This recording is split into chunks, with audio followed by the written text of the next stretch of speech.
Hello, my YouTube friends. OBS is amazing. It is free and always being updated to add more and more features.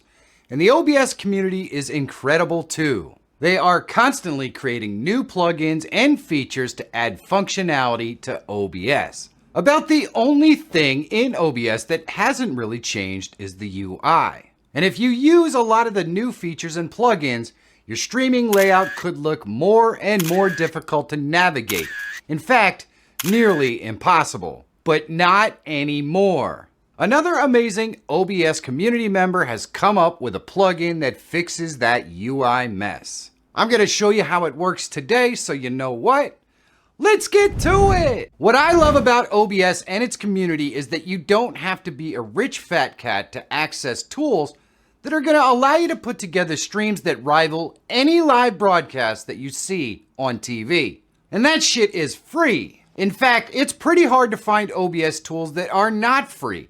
I'm looking at you, StreamFX. We are so lucky to have such an amazing community. So the plugin that's going to declutter our UI is called JR Docky. There are links in the description so you can download it and check it out for yourself and follow along. That is the best way to learn. Let me show you how to install it. So to install this, you're going to come to this page right here, and we're just going to go to our download folder. It's going to just give us the zip file, which is awesome. What we're going to do is we're going to go into our downloads, and we'll just go ahead and extract this. And it's pretty simple. It's just this simple DLL, and it basically tells you where to install it. So if your OBS plugins 64-bit, wherever that is, and yours is probably going to be in C program files, OBS plugins 64-bit. That is not where mine is. So I'm going to go ahead and copy this. So we just go into our OBS-Studio and we want to go into OBS plugins 64-bit, right click and paste. And all we have to do is restart OBS and we're ready to go. Now, I work really hard to try to create content that I think you're going to enjoy. Sometimes I hit and sometimes I miss, but honestly, it's really hard to know for sure. And that's where you can really help me out. If you're enjoying this video, do me a favor and leave it a thumbs up. And if it's not your cup of tea, it's perfectly fine to leave it a thumbs down. Now, if every single person watching this video right now, this second, leaves it a thumbs up or a thumbs down, I'll know whether this is the kind of content that you want and I can make more. So thumbs up or thumbs down right now. Thank you for the help. Let's get back to the video. The install is easy, but the plugin isn't any harder to set up and use. Let me show you. The reason why this is so powerful, at least for me personally, is when I open up my OBS, this is the dock that I use for my live stream. So I've got my Social Stream Ninja here, which will give me all of my chat and my downstream keyer over here. And so if I go ahead and add those profiles here so you can see what I'm talking about, this is my normal live stream. It works really well, but when I'm doing tutorials, this is literally useless.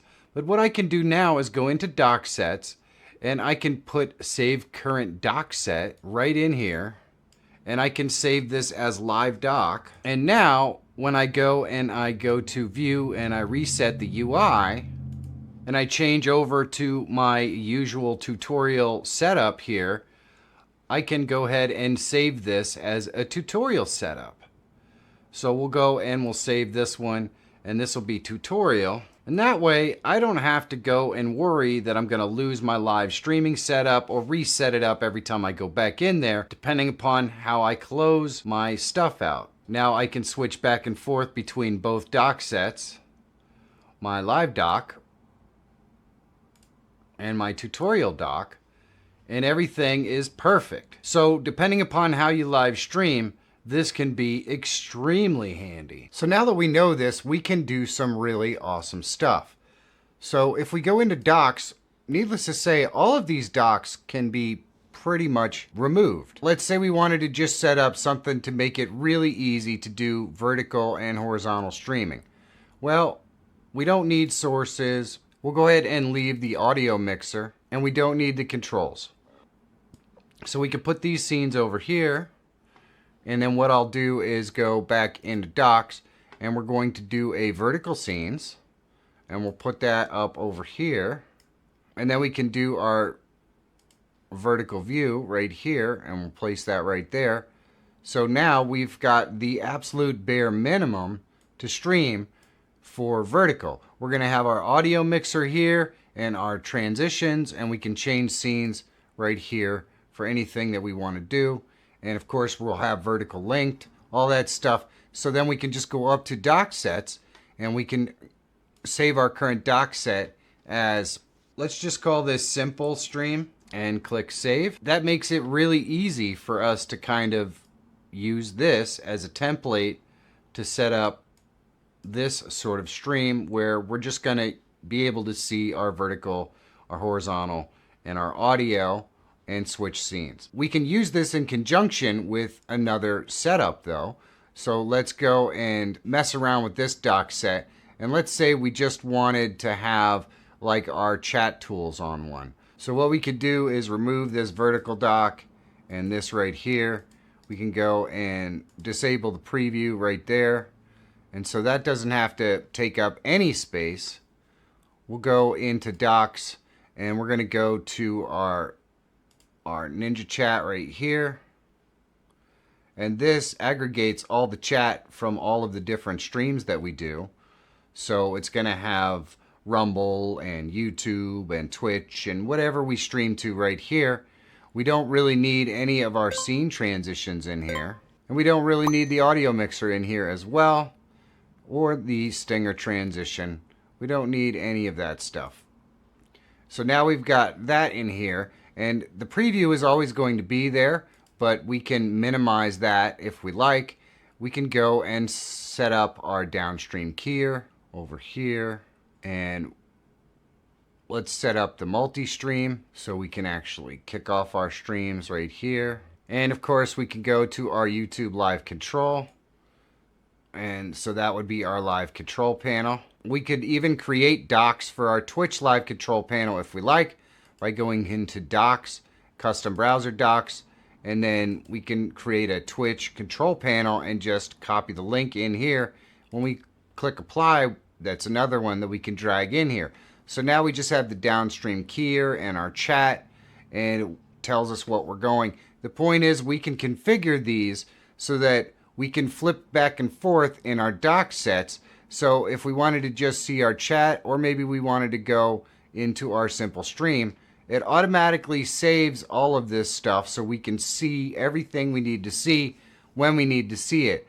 And you can flip back and forth on this while you're live streaming, so you don't have to worry about it. Very simple. So maybe we wanted to have a simple stream dock set like this, but we wanted to also have our Social Stream Ninja in here, but we didn't want to dock it.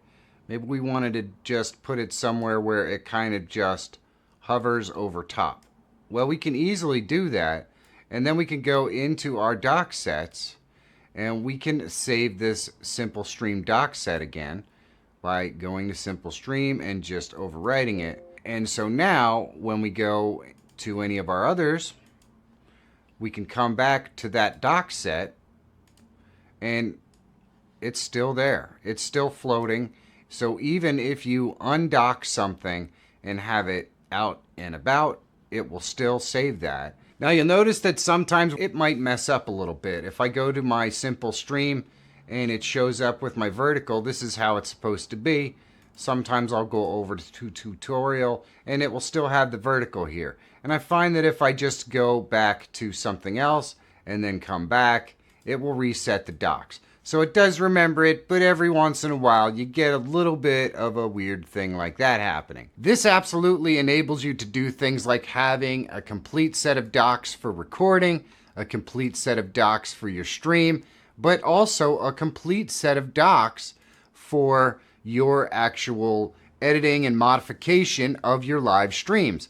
Because there are lots of things you're going to use when you're modifying your live stream that you don't necessarily want to be active and visible when you're actually live streaming. When you're live streaming, you kind of want the bare minimum to be able to just show what you need. This dock sets gives you the ability to set them up once and have all those features, save it, and not have to worry about it again. This is one of the coolest tools that we've seen in OBS in a very long time. What an epic plugin. Now there is a way to add the commands to your stream dock so you can use it to change dock sets. And the README file that comes with the download is going to outline how to do it. But if you want to see a video on it, let me know down below in the comments. And if you want to see the plugins that I can't stream without, well, you should check this video out. And if you're always looking for tools, tips, and tricks to help make you a better live streamer or YouTuber, subscribe to the channel. My name is Michael Feyrer Jr. Thank you so much for watching. Have a great day, and I'll see you in the next one.